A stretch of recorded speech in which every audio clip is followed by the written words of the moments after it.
criança, ela pode aparecer de 1 a 5%, acompanhadas ou não de tonturas.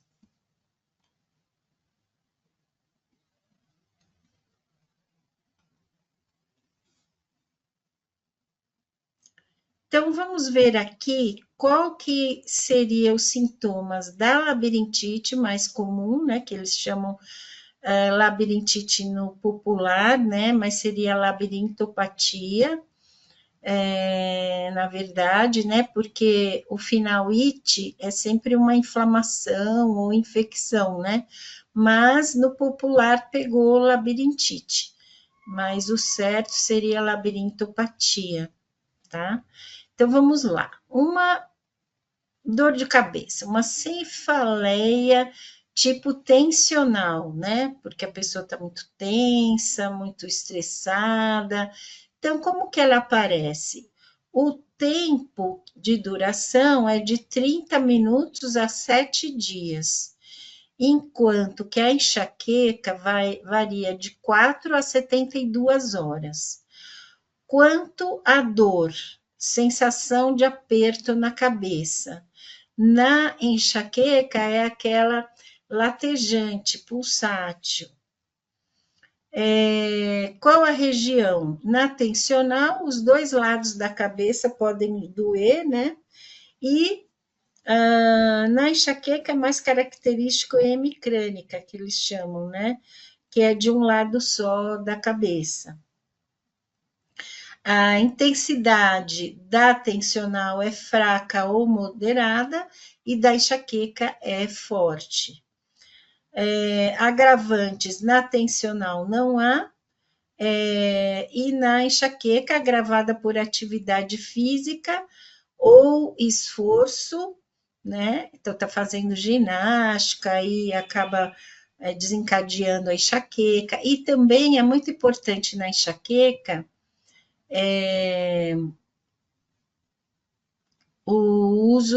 evitar o uso de vinho tinto, né? Principalmente o tinto, chocolate, tá? Tudo que tiver cafeína.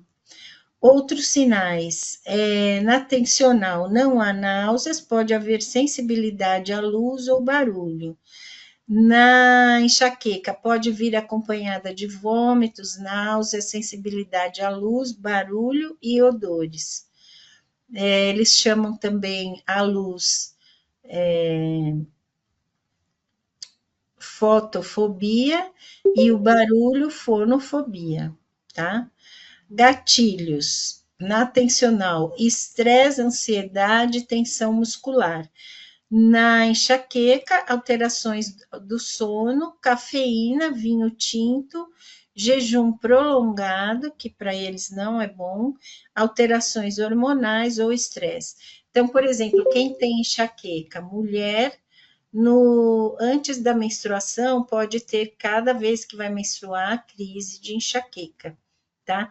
Evitando o consumo desses alimentos, costuma diminuir bastante as crises de enxaqueca. E lógico que o estresse também desencadeia, né? Já na labirintite, o que a gente pode ter?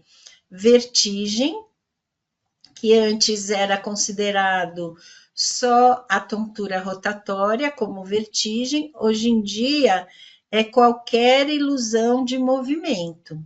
Então, se ele sente que as coisas balançam para um lado e para o outro, para frente, para trás, também é considerado vertigem. Se tiver movimento, é vertigem. A tontura já pode ser qualquer outro sintoma que não envolva movimento.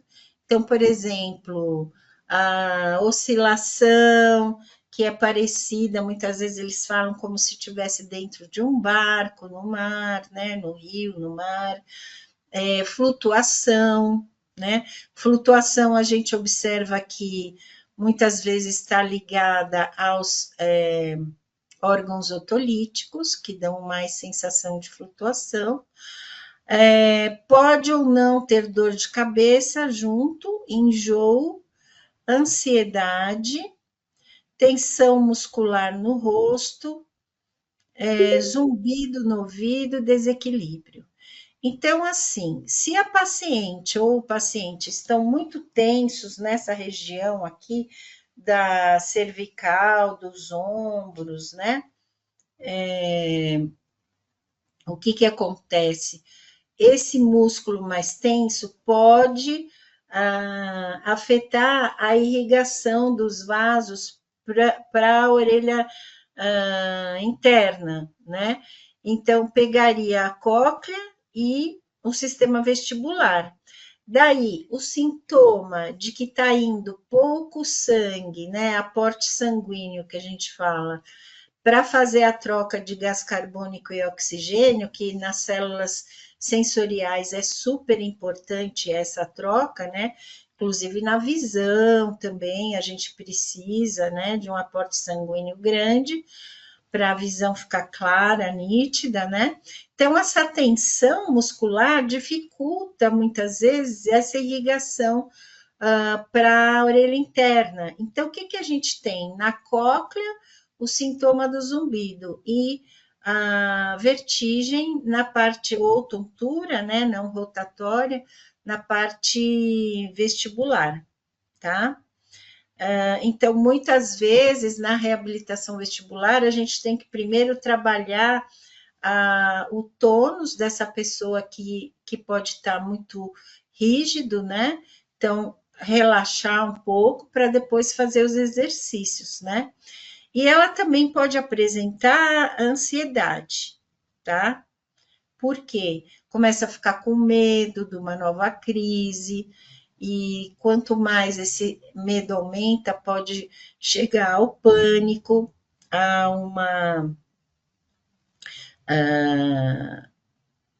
uma crise de fobia, né? Por causa da vertigem fóbica, que era chamada antigamente, e que agora é a tontura posicional persistente, TPPP, tá?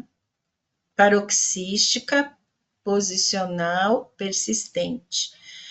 E então, muitas vezes isso, não sei se a doutora Soraya falou, se deu tempo, tem que tratar com medicação, né? Geralmente antidepressivo ou ansiolítico, aí vai depender do paciente, para ajudar no tratamento da reabilitação vestibular, tá?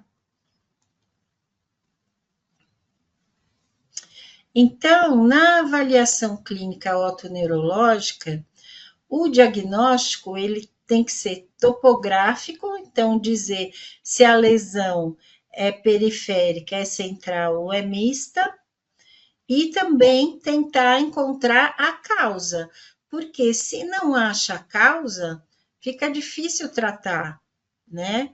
Porque a tontura não é uma doença, ela é um sintoma, assim como o zumbido. Então, tem que achar o que está provocando essa tontura, esse zumbido, né? Médicos e fonoaudiólogos, eles estão envolvidos tanto na identificação do problema como na resolução dos sintomas.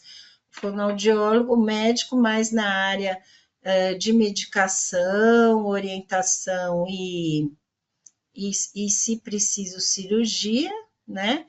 E nós na reabilitação vestibular.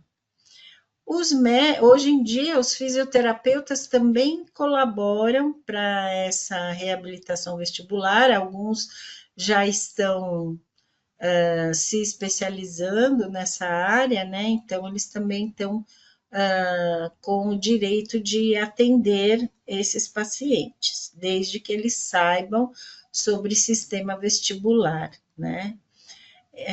Os médicos que geralmente avaliam esses pacientes e encaminham para nós fazer o exame, então pode ser clínico geral, cardiologista, oftalmologista, neurologista, pediatra, no caso das crianças, né? Otorrino, psiquiatra, que vão avaliar os transtornos do equilíbrio relacionados com fatores endógenos, então, de origem funcional, orgânica ou psíquica.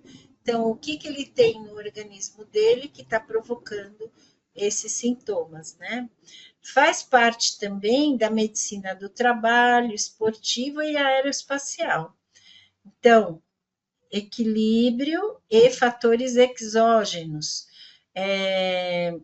Quando, por exemplo, o funcionário ele vai ter que ficar numa altura muito grande do chão, e se ele tiver tontura, ele pode cair do local que ele se encontra e até tem risco de vida, né?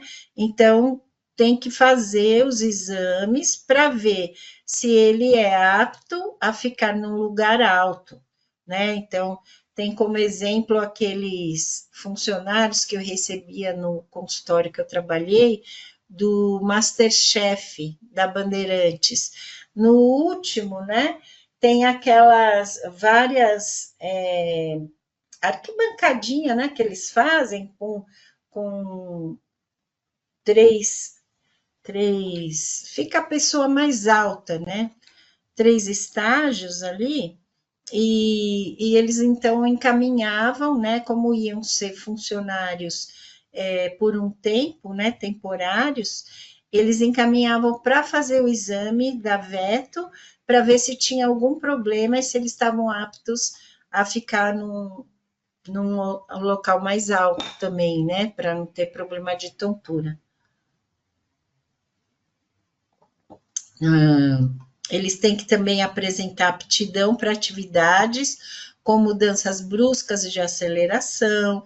Então, por exemplo, trabalhar num elevador, essa aeroespacial, né, ou mesmo piloto de avião também tem que fazer, porque trabalha com diferenças de pressão, de aceleração, e isso, essas mudanças bruscas podem acionar o sistema vestibular, e se a pessoa tiver tontura, quer dizer, podem não, elas vão acionar, né? Então, não é indicado para essas pessoas com labirintopatia.